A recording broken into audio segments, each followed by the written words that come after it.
Só um instantinho.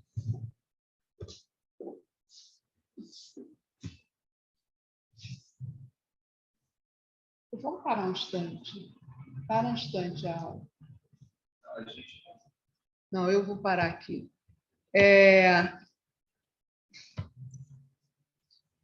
Pode pausar só. Pois é, como é que é pausar, né?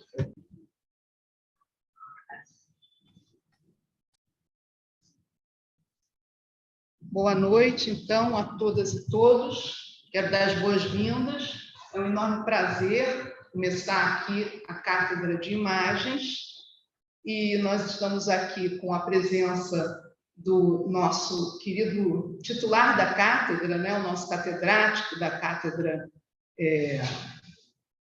Imagens, e que é uma cátedra extremamente disruptiva, eu diria, né? Eu tenho usado esse termo algumas vezes, mas é porque é verdade. É uma cátedra que eu diria que é uma cátedra do futuro, né? Uma cátedra que vê um tema específico e transforma esse tema a partir de uma abordagem interdisciplinar e até transversal numa viagem acadêmica de produção do conhecimento extremamente interessante e proveitosa, né? Então, o professor Adalberto, ele, vou pegar aqui uma colinha, ele foi formado em medicina pela Universidade Nacional de Rosário, em 1970, tem mestrado em Ciências Biológicas, Biofísica, pela Universidade Federal do Rio de Janeiro, e doutorado em Ciências Biológicas, Biofísica, pela Universidade Federal do Rio de Janeiro, em 82. Foi professora adjunto de Bioquímica da UFRJ, em 82 e 94, professor titular de Bioquímica Médica, de 94 a 99, professor titular da Biofísica e Fisiologia, de 99 a 2014, e professor emérito desde junho de 2015.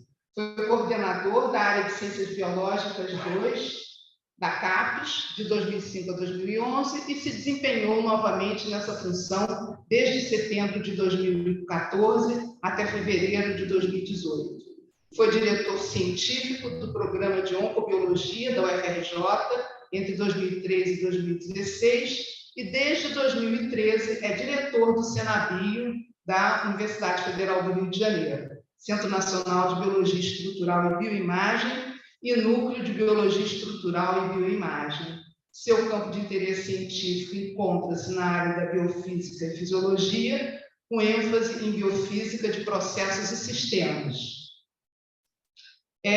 Como vocês viram, eu não vou continuar aqui, só vou acrescentar que é cientista do nosso estado, comendador da Ordem Nacional de Mérito Científico e membro titular da Academia Brasileira de Ciências desde 2000. Como vocês podem ver, o professor Adalberto é um ícone da nossa universidade, é uma pessoa extremamente relevante, e na formulação dessa cátedra, que eu quero enfatizar o caráter inovador da cátedra, ele justamente pensou o mundo das imagens, né? Essa cátedra do Colégio Brasileiro de Altos Estudos, Imagens dos Mundos Reais e Imaginários, dos átomos às catedrais passando pela mente. Essa cátedra tem como patrono Fernando de Souza Barros e, como titular, como já vimos, professora Adalberto Vieira.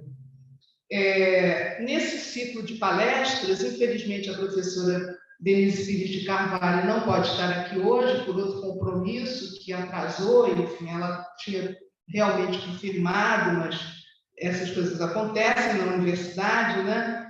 E ela, então, faria essa abertura. Nessa primeira aula, eu queria enfatizar que as aulas percorrem um campo muito amplo, onde as imagens têm um significado, né? Imagens da vida, como nós veremos com a professora Cláudia Melmerstein, imagem do mundo das doenças crônicas e degenerativas, que será introduzido pela professora Débora Fogel, estados invisíveis pelo professor Fábio Seneviva, imagens do mundo psicodélico, com o professor Stevens Ham, e imagens da loucura, da música, da arquitetura. Em síntese, imagens. É uma proposta ousada e extremamente inovadora. E nessa nossa, eu vou dar então a palavra para o professor Adalberto Vieira para introduzir então a aula que vamos ver agora, que é do professor Wüthrich, esqueci, sempre Wüthrich, que é Prêmio Nobel de Química de 2002, se eu não estou enganada. Mas então vou dar a palavra ao professor Adalberto e agradecer muito a presença de todos. Vamos ter uma belíssima aula e um belíssimo curso. Boa noite, professora Nascente, boa noite, colegas aqui presentes, amigos. Obrigado, professora Anacelia, pelas suas palavras. Na verdade, depois de sua introdução, um pouco teria a apresentar. Queria apenas contar para os colegas que o CENABIO tomou a decisão no ano passado de celebrar de alguma forma especial o bicentenário da independência. E, ao mesmo tempo, continuar celebrando os 100 anos da UFRJ. Inicialmente, pensamos num ciclo científico com base nos saberes cultivados e desenvolvidos, transmitidos no CENABIO e nas unidades mais que lidam com a biologia estrutural, com imagem, com imaginamento, com microscopia. Aos poucos, a ideia foi mudando para pensar que, estando numa universidade, estando comemorando o bicentenário da independência do país, teríamos que ter espaços outros para além do nosso próprio espaço. E por isso, fomos pensando que as imagens, representações, as mais diversas, podiam abranger tanto o mundo invisível, serão dos temas, como o universo. Isso os colegas do Observatório de Barros assim o falam. Mas passando também pela literatura, passando também pela mente, passando por todas as manifestações que nós encontramos, não apenas na universidade, mas na sociedade como um todo. E assim foi se criando, se montando esse programa, e esperamos que, superados os primeiros problemas técnicos que são normais, nós possamos avançar ao longo do ano e terminar, passar por uma comemoração especial para o 7 de setembro, por sinal, data que dá nome a este espaço, onde lançaremos o livro que conta essa história curta ainda, muito rica do CENABIO, e sobretudo quais são as nossas aplicações para o futuro.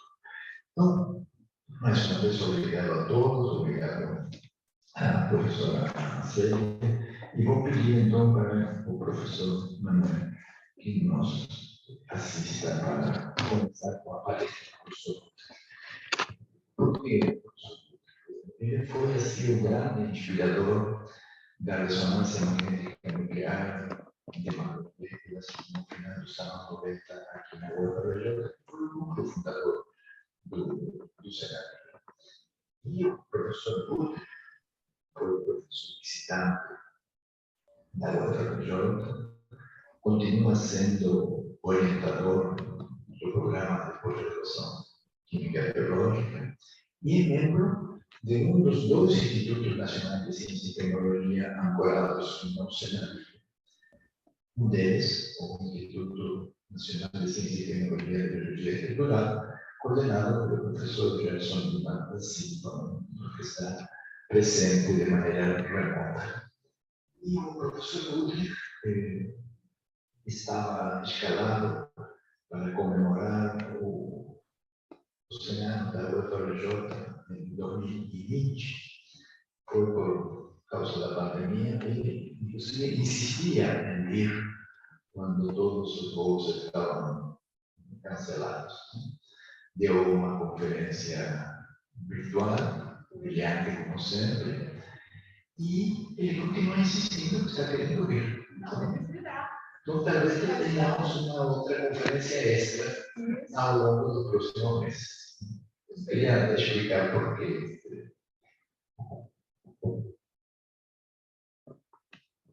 Ele desliga.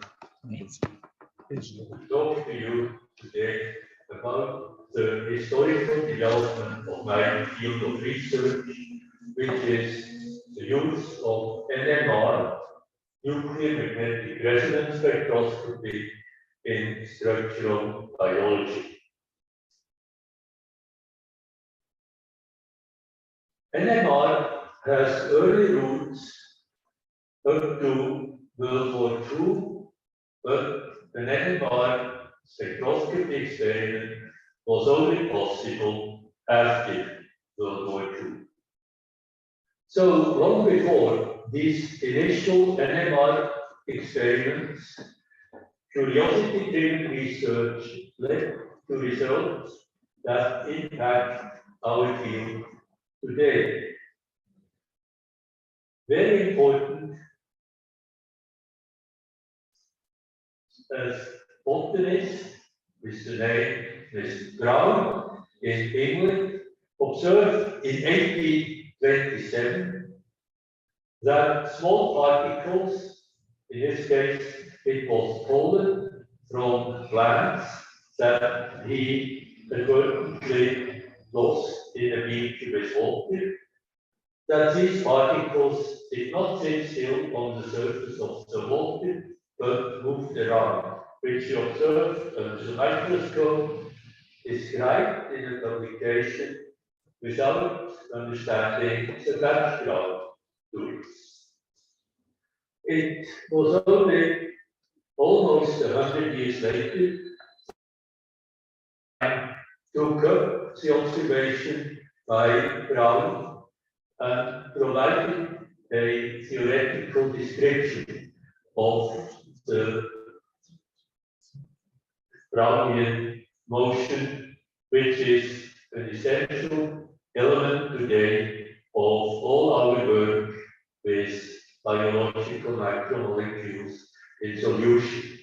For illustration, just that you see in which time frame we are moving, this is a picture of Robert Brown, and here a sketch of what the Brownian motion meant for Robert Brown. He would see small particles moving stochastically around on the surface of the liquid, and larger particles, so larger pieces of pollen, moving around and changing direction less frequently. Albert Einstein also worked on this problem, and he first analyzed the translational motions, that is the sideways motion or diffusion that Robert Brown had observed. And apparently it dawned on Einstein during the few months after he had published this paper that impact of water molecules that are thermally agitated on these particles must induce not only translational motions, that is sideways or up and down, but also rotational motions, and these are those motions that are essential for the NMR spectroscopy.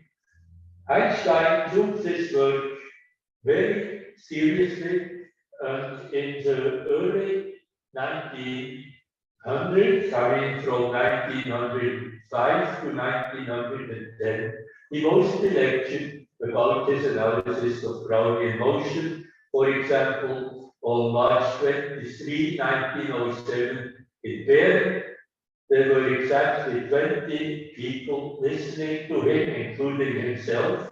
That's also remarkable when we consider the impact of Einstein on science altogether. And he talked about the nature of motions of microscopically small parts which are suspended in liquids. And then we get some more details, and you find the original papers in the Annals of Physics for 1905 and in early 1906. After World War II, Nmr spectroscopy became a reality. And why did it come up only after World War II? There was knowledge about the effects of magnetic fields on atoms with a magnetic spin moment.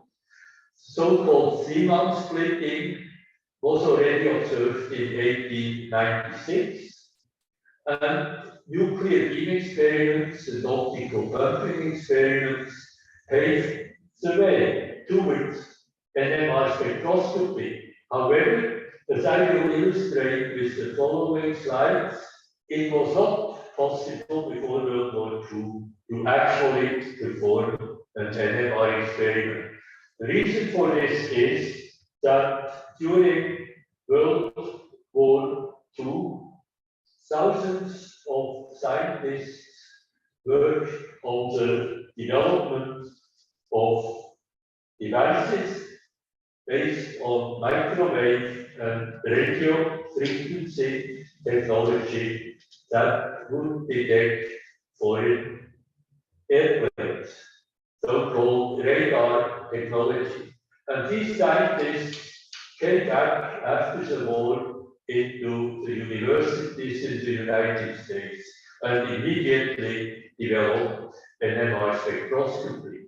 So the first experiments were performed by Bloch and Purcell, and in the following years, physicists in Europe, in the US, and also in Japan started to work on the theory of Nmr, and in particular on relaxation theory. I show you here a picture of Felix Bloch, one of the inventors of Nmr, who was a student at the ETH Zurich, where I am speaking from today.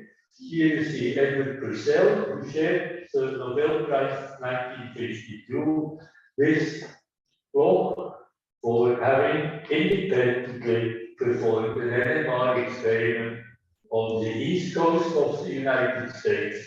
And in this scheme, I tried to indicate to you what Nmr really is. In Nmr, we observe nuclei which have a non-vanishing so-called nuclear spin. Specifically, we work with those nuclei that have a spin quantum number of 1/2. The spin quantum number of 1/2 has 2 eigenstates. These are in the absence of a magnetic field, indicated here by the letter P. If P is 0, we cannot distinguish between the 2 eigenstates of our system. If we apply a strong magnetic field, then the 2 eigenstates of the spin system are no longer degenerate, and they are separated by a very small energy, indicated by the upward and downward arrows under the words Zeeman effect. And Zeeman observed this splitting under the influence of a magnetic field by observing fine structure in optical spectra. What has to be done in the Nmr experiment, and now we are on the extreme right, is to observe transitions indicated by the wavy line between the 2 eigenstates of the spin quantum number 1/2. And this is technically extremely demanding, and it is related to technology that is used in radar that was developed during the World War and from out of the laboratories of the military gave the information and the know-how, the hands-on know-how on what to do in order to be able to detect such radio frequency transitions. As I mentioned, that there was a lot of work on relaxation theory. Now, relaxation theory in NMR is the most exciting feature. This understanding relaxation theory is also the key to working with large molecules in solution, and it is also tightly related to Einstein's theory of the Brownian motion. You see, in an NMR system, when you use the solution of a protein and put it in a magnetic field, you generate a magnetization of the size of plus m0, as indicated on the left. This is the thermodynamic equilibrium established after a few minutes when you put such a protein solution into a strong magnet. There are tricks to turn this magnetization around so that it gets negative, it has a value of minus m0, and then you can observe over a time frame, depending on the system, of seconds, perhaps milliseconds, all the way to hours and days. You can follow the return of the magnetization to the equilibrium value. And it is this sort of theory that has occupied a wide range of outstanding medical physicists in the early 1950s. Then things went on. Already in 1950, the first commercial NMR spectrometers were produced in the United States. In 1962, a company in Switzerland started to sell NMR spectrometers. In 1965, Ernst & Anderson and the variant company developed Fourier transform spectroscopy. In 1966, high fields produced by superconducting magnets were introduced, and in 1971, the first commercial Fourier transform NMR spectrometer was put on the market again by a company in Switzerland, and in 1975, Ernst and Nmr generated two-dimensional NMR. You see here a picture of Richard Ernst, who was awarded with the Nobel Prize in Chemistry in 1991 for having introduced Fourier transform NMR and two-dimensional NMR. Now, it is of interest not only to follow the history of NMR, but to look at the frame of reference provided by the advances in biochemistry and biology of proteins. Because without the advances in protein biochemistry, later on protein molecular biology, it was not possible to do structural biology. So in 1951, we have an important contribution by Pauling, who correctly identified the nature of the secondary structures which have been observed without knowing about the atomic resolution structures in fiber proteins. And I show these structures here for the reason that there are short distances. This will be very essential later on for structure determination by NMR. You see, the brown arrows, the blue arrows, they indicate distances that are shorter than 5 angstroms in an alpha helix, which is shown by the black line, and which can be observed by NMR.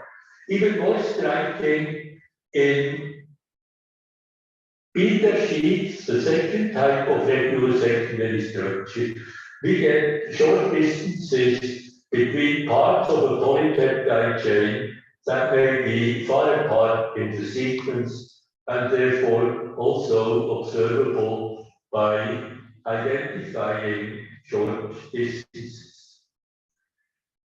If I go back to the 1950s biology frame of reference, we have the proposal of the DNA double helix in 1953, the famous Watson-Crick helix. We have the amino acid sequence determination of a protein. It is clear that knowing the amino acid sequence is an essential basis for using any method of structural biology to investigate the three-dimensional structure of a protein. We have the Ramachandran plot, which is of great help in analyzing the data of all methods of structural biology, and which is today the critical initial test of a newly determined structure. It will drop out immediately from studying the Ramachandran plots in the structure of whether or not major errors have occurred in the analysis of the experimental data. And in 1959, the first structures of proteins were determined by X-ray crystallography. I will now briefly illustrate the last two items on this list. Here you have a drawing of a dipeptide unit. This in the center you have an alpha carbon. You have the two bladed peptide bonds, which are linked by single bonds to this alpha carbon. And you have indicated with arrows and selected by and side two angles which are used in the Ramachandran plot to span the conformation space that is available for the polypeptide chain around the alpha carbon atom. Of course, in principle, this is a conformation space of 360 degrees around phi and of 360 degrees around psi. And so we can generate a two-dimensional plane with the axis of psi and phi. And then the Ramachandran plot shows that indeed not all of this area in conformation space is occupied, but that depending on the type of amino acid, you have more or less limited areas of that conformation space that are sterically allowed. This is quite dramatic in the most stringent situations with isoleucine and valine. As little as 7% of this space is sterically allowed. For alanine, it is of the order of 20%. And this information is of invaluable, plays an invaluable role in all of today's structure determinations. And here, the last item in my list, the very first X-ray structure of a protein of hemoglobin, and you can see that there is no question of seeing individual atoms. And here you see a picture of the 1962 Nobel laureates. This picture presents the real first general acknowledgement of structural biology. You see here assembled the scientists who determined the DNA double helix or proposed the DNA double helix in 1953. These are Wilkins on the left, Francis Crick in the middle, and James Watson on the right. In the middle you have Steinbeck, the literature laureate, and then the second one from the left, and on the extreme right you have Perutz and Kendrew, who determined the first protein crystal structures. So the field was set for further developments. In the 1960s, we have the introduction of messenger RNA as an intermediate in the transformation of information in the genetic material to its expression in proteins. Then Andresen suggested that the amino acid sequence determines the three-dimensional structure of proteins. Then restriction enzymes were discovered, the nucleotide sequence of a tRNA was determined, and the genetic code was solved. And at the end of this decade, we had a list of 9 proteins which have been structurally characterized by X-ray crystallography. They are listed here, and they have been surveyed in a fantastic book published by Dickerson, a scientist, a crystallographer, and Geist, an artist, The Structure and Action of Proteins. This book appeared in 1969. Geist changed the appearance of protein structures from combinations of laminated wood platelets to artistic structures. Here, for example, hemoglobin, or another transformation of an original crystallographic result for a protein called cytochrome C.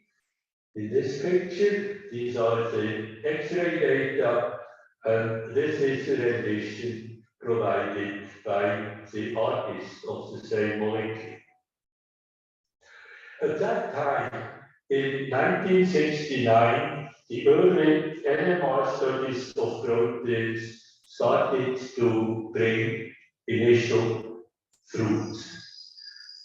So what are these early NMR experiments? The very first spectrum of a protein, ribonuclease A, was recorded in 1957 at very low frequency, 40 megahertz. And from 1957 to about 1967, most of the NMR studies of proteins were performed at frequencies of 40 to 100 megahertz. Just on the side, today's standard is 700 to 900 megahertz.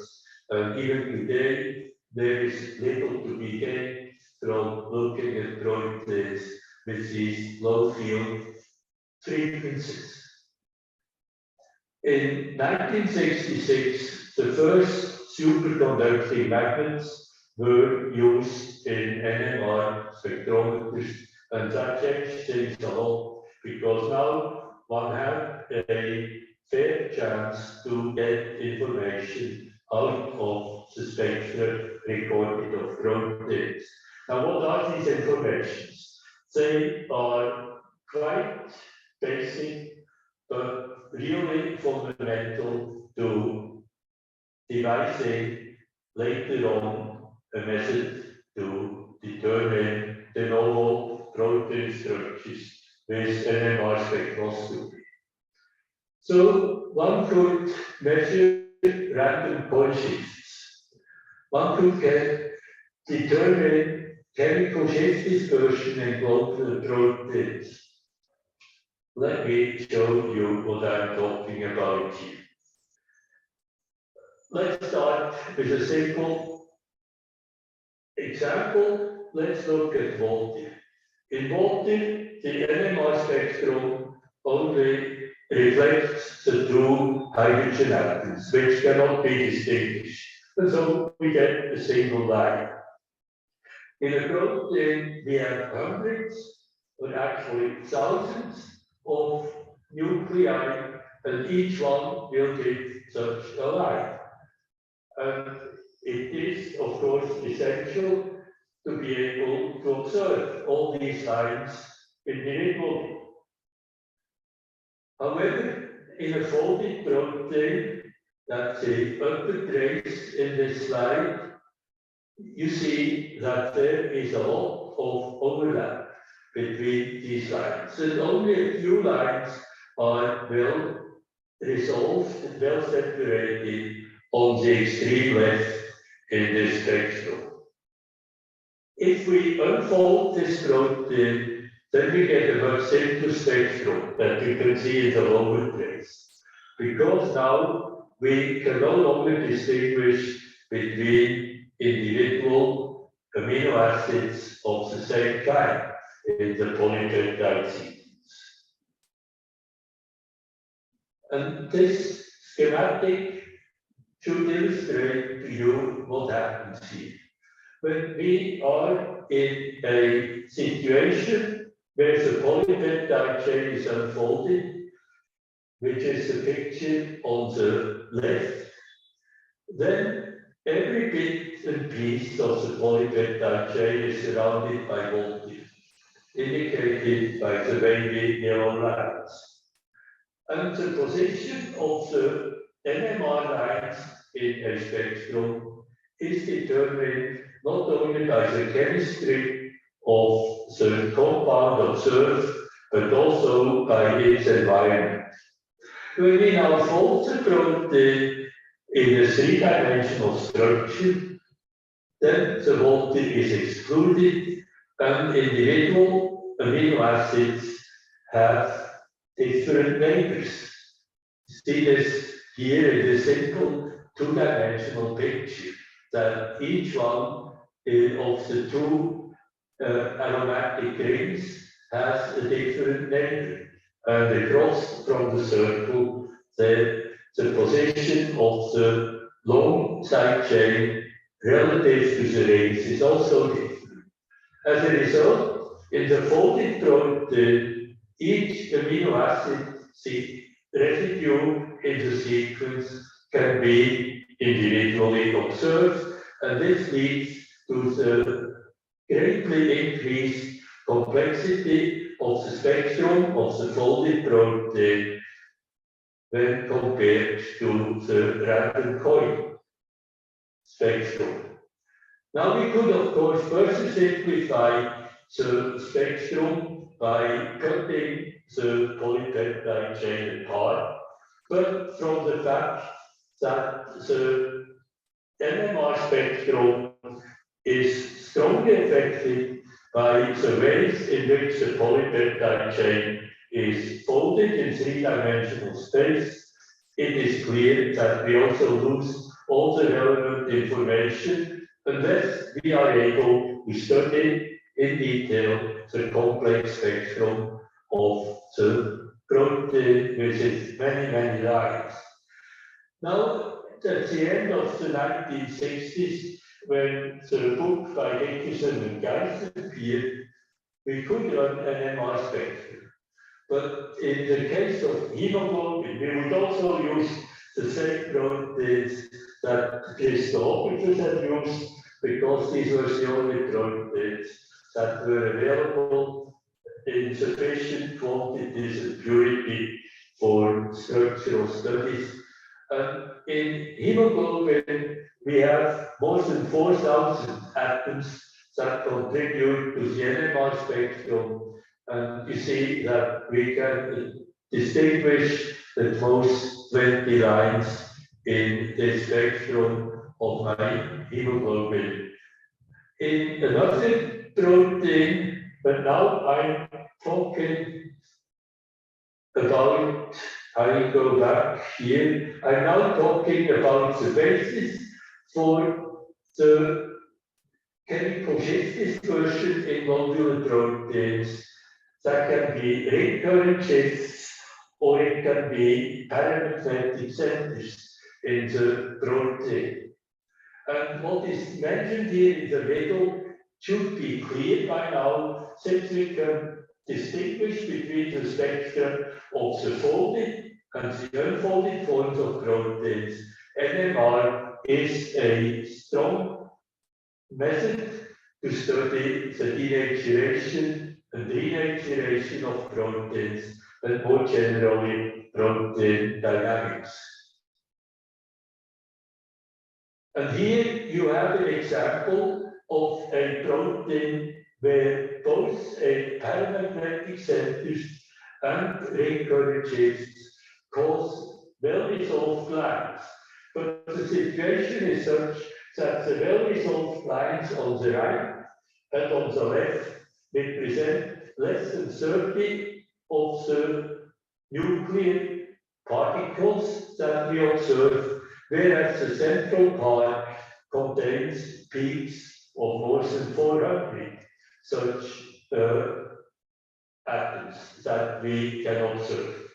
And it is clear, if we want to determine three-dimensional structures de novo by NMR, we have to find a method to make the central region of the spectrum accessible. But what happened in biology in the 70s and 80s? Genetic engineering was introduced, which later on will enable us to produce proteins by recombinant methodology, largely expanding the range of proteins that can be studied by crystallography or by NMR. Then the crystal structures of tRNA was solved. The method of DNA sequencing was introduced. Crystal structures of A, B, and Z DNA were determined.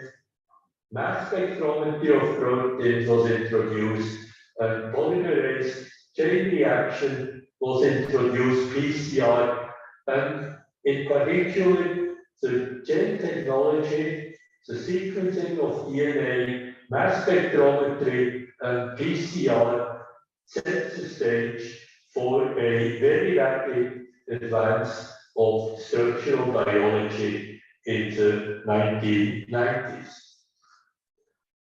But during that time, slowly, the biochemistry of proteins became sufficiently refined to enable structural studies of proteins by NMR. And here are the key steps that are used in getting a determination of a three-dimensional protein structure by NMR. Two-dimensional NMR spectroscopy enabled what we were looking for. It makes it possible to spread out the signals in 2 dimensions and therefore resolve overlaps in the grounded spectrum of proteins. Let me very briefly indicate what 2-dimensional NMR means. In a conventional NMR experiment, you affect the system once with a so-called radio frequency pulse, and then you get relaxation. I talked about relaxation at the beginning, and when you survey these NMR experiments are set up, you observe relaxation after perturbing the system with a radio frequency pulse. And then you just record. This is indicated by the shape on the right. You record the decay of the signal, of the NMR signal due to relaxation. when we now perturb the system prior to using a radio frequency pulse for observation, then the results that you observe will depend from the strength of this preceding perturbation. And it will also depend on the time between the first perturbation and the second perturbation after which the spectrum is observed. And if we now change the delay time between the two perturbations of the system, then the result that is observed during the recording time indicated by T2 will be affected by the length of the time T1, that is the time distance between the two perturbing radio frequency irradiations. And of course, if you have such a system where variation of the time T1 affects the result observed after the final pulse during T2, then we have created a two-dimensional time space, and the two-dimensional Fourier transformation will then lead to a two-dimensional spectrum, such as this, where you then have two frequency axes, vertical and horizontal, and in addition to what used to be the one-dimensional Nmr spectrum along the diagonal, you now have a lot of peaks that are well separated in the two-dimensional plane.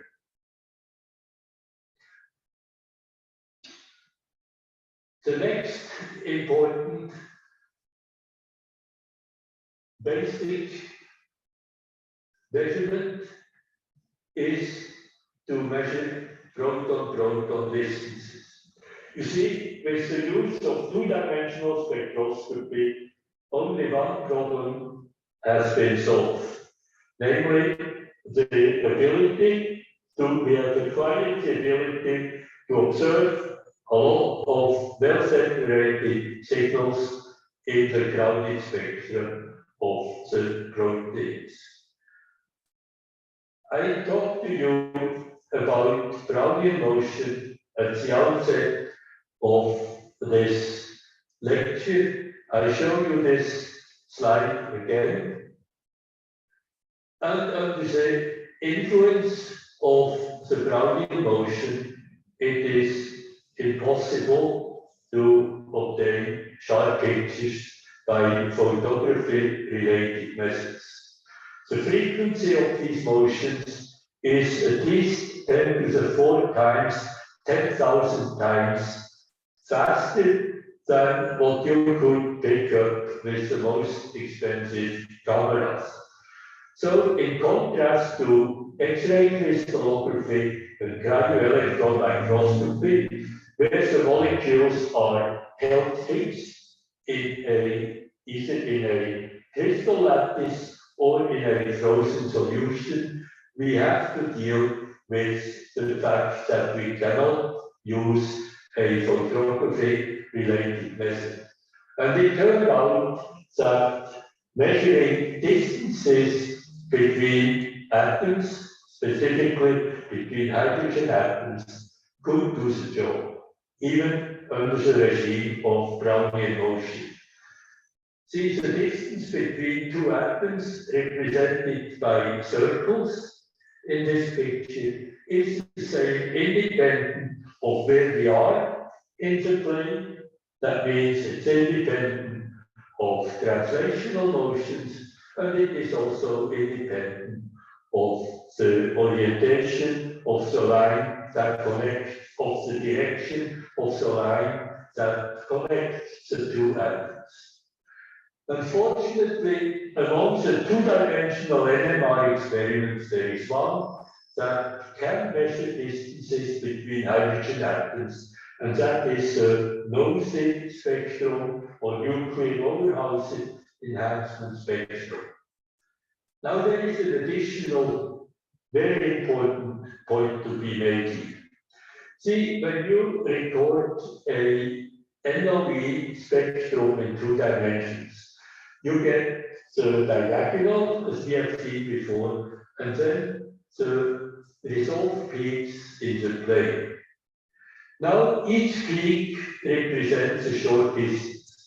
Now, I can have 1,000 distances if I do not know between which positions in the linear polypeptide chain these are, then I cannot get to obtaining a 3-dimensional structure. As soon as I know between which positions along the linear polypeptide chain I observe a short distance, then I enforce the formation of a loop. And now you can imagine that from this small part of the spectrum alone, I can impose simultaneously about 15 loops, and that largely defines a 3-dimensional structure. Actually, when we collect these distances with Nmr spectroscopy, we end up with thousands of distances. Not only those that we have measured by the NOVs, but also constraints that arise because of steric clashes between atom groups that are brought in close contact due to the circular structures enforced on the polypeptide chain by the distance constraints. And so we have the problem to solve that we have the information that defines the 3-dimensional structure in the form of a many thousand dimensional distance space.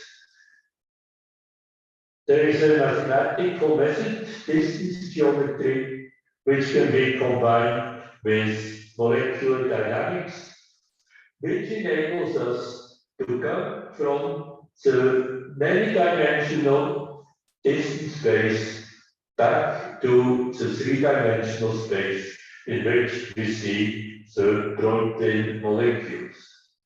And so, overall, in a structure determination, and the protein fusion was the first structure that was completely defined by this NMR methods in 1984. We have to get a protein solution. We don't need to get crystals. We run 2-dimensional NMR spectrum. We have to get resonance assignments, as I illustrated before, and then we collect distance constraints and use distance geometry to go from the high-dimensional distance space to the 3-dimensional space of protein molecules. Here you have a piece of a 2-dimensional Nmr spectrum. Now a much larger part I'm showing before, and each of the peaks seen here tells us that there are 2 hydrogen atoms in the protein molecule that are closer together than 5 Angstrom. And that is the information that we need as input for our structure calculations, which then leads to the 3-dimensional structure at atomic resolution. Now, what is the outlook for the 21st century? I mean, this first structure determination was obtained in 1984. The field slowly evolved, and by 1995, about 100 NMR structures were solved by NMR. the size limit was quite limited, and the originally used method of two-dimensional proton NMR also limited the range of protons that could be used. So, in preparation for the 21st century, an essential advance was to be able to use molecular biology methods to produce isotope-enriched particulate carbon-13 and nitrogen-15 isotope-enriched proteins, and to use so-called triple resonance experiments. These are experiments that would work not only with hydrogen atoms, but also with carbon-13 and nitrogen-15 to obtain the sequence-specific resonance assignments. Another major advance came up in 1997 with the introduction of TROSE, transverse relaxation optimized spectroscopy, which also relies heavily on biochemical methods to produce proteins that are labeled with deuterium, carbon-13, and nitrogen-15, and which then expands the size range of the proteins that are available for structural studies by NMR manifold. Now, in the 21st century, we have seen structural genomics requesting high throughput structure determination by NMR, and hundreds of structures have been solved during the period of structural genomics, mostly of small soluble proteins. A very important development is the use of NMR for studies of intrinsically disordered proteins, that are not folded up into three-dimensional array during the entire cycle of their physiological functioning. An important area of study is to look at conformational dynamics in membrane proteins. All this has been facilitated by the introduction of ever higher magnetic fields, going from 800, 900 to 1000 megahertz, and then to, at the moment, 1.2 gigahertz. And there have been important advances, not only in solution NMR of biological macromolecules, but solid-state NMR spectroscopy has been used extensively for studies of proteins, in particular also membrane proteins, and the dots at the bottom indicate that this list is in no way comprehensive.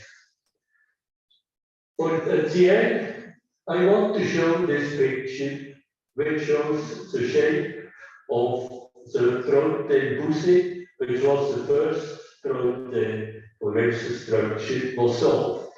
The information from NMR is not limited to showing the shape of the protein. It also gives us information on dynamics, on interactions with other proteins or with small molecules, and this is distributed all over the surface as indicated by the color patches, which show for us that part of the structure undergoes large fluctuations, other parts are involved in interactions with a particularly small molecule, and so on. So, NMR spectroscopy in solution provides us with information about the state of these molecules, under conditions which closely resemble those in our body fluids, where the proteins actually perform their functions. It is exciting that the use of this technique is not restricted to obtaining the three-dimensional architecture of the molecules, but to get a lot of additional data on properties that are essential for understanding the physiological functioning as indicated by the multiple different colored patches on the surface of this protein. And I thank you for your attention.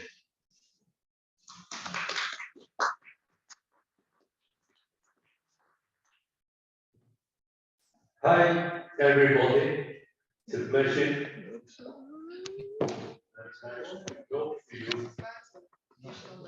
Das perguntas.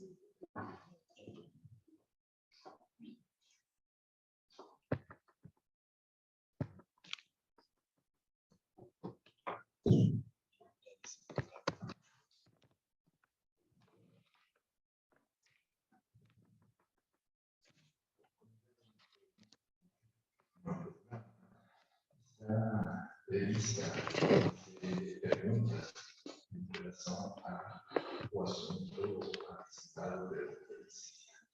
Como ele não se encontra presente e tampouco está online, a minha proposta seria registrar essas perguntas, primeiro colocar no YouTube o Fórum de Ciência e Cultura a conferência. Imediatamente. E Hoje ainda. ao mesmo tempo, convidar as pessoas interessadas a enviarem essas perguntas.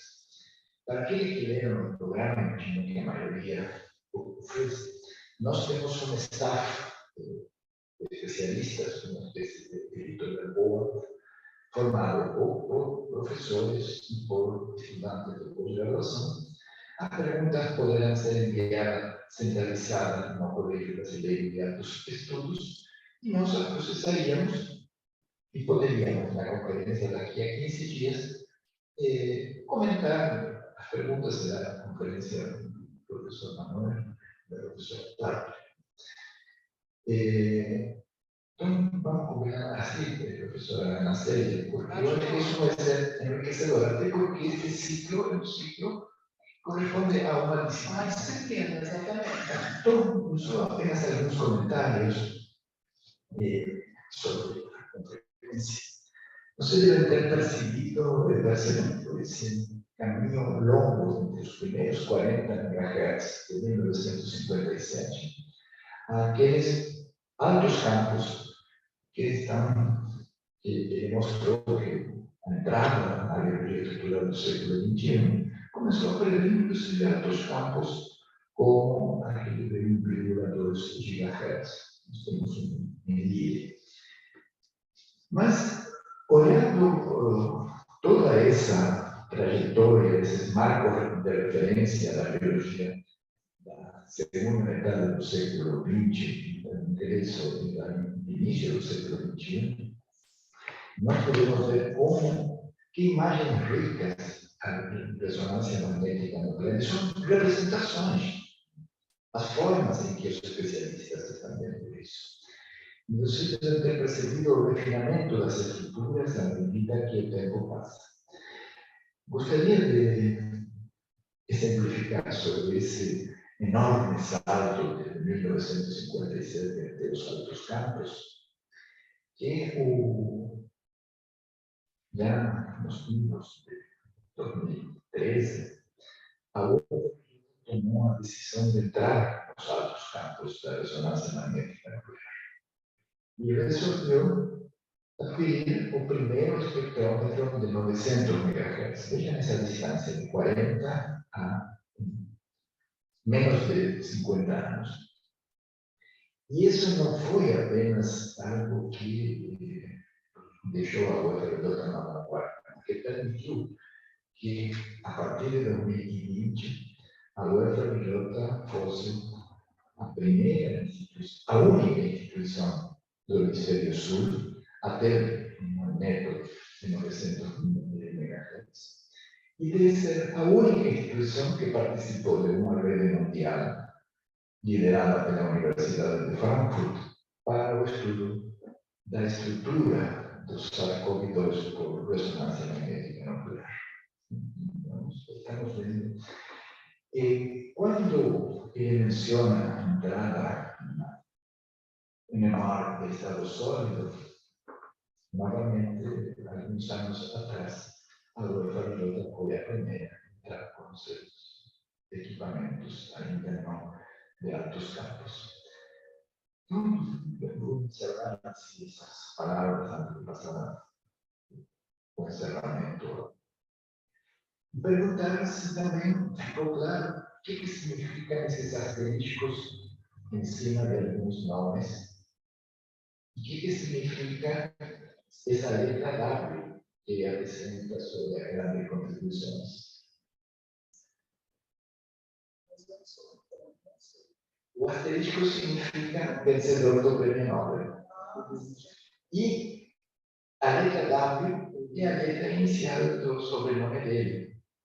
Então, ele se identifica pela letra W, uma talvez modesta, mas colocou o asterisco. Então, você deve ter percebido como está trabalhado esse campo de ressonância magnética nuclear do Prêmio Nobel. E nos grandes marcos da evolução da biologia da segunda metade do século XX, dos primeiros anos do século XXI. Professora Ana, eu achei muito boa essa sua decisão de postergar as perguntas para o início da próxima aula, porque eu, por exemplo, tinha várias perguntas que me permitem a minha audácia da ignorância, né? Realmente, quando você não é do campo, você vê de uma maneira, de uma outra maneira.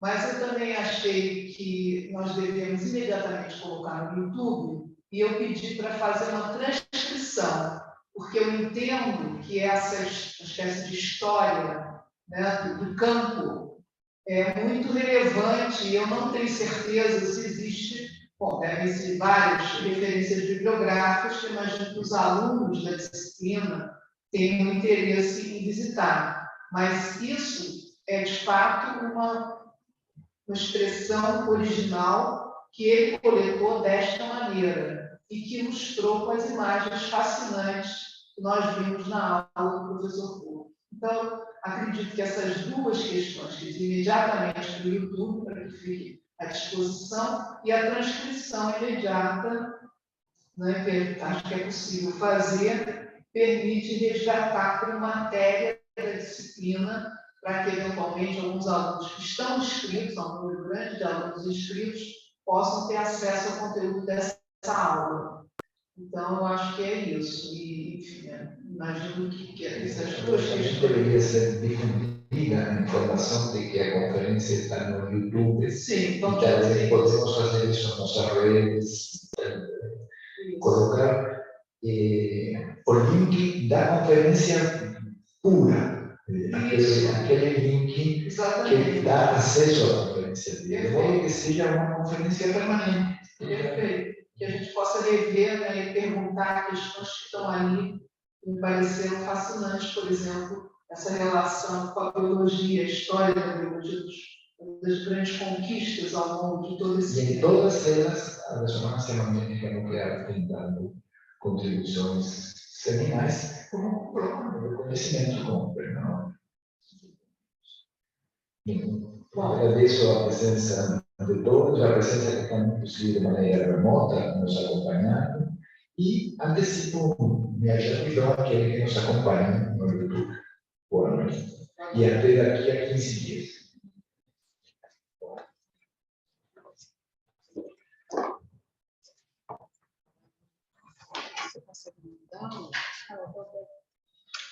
Obrigado.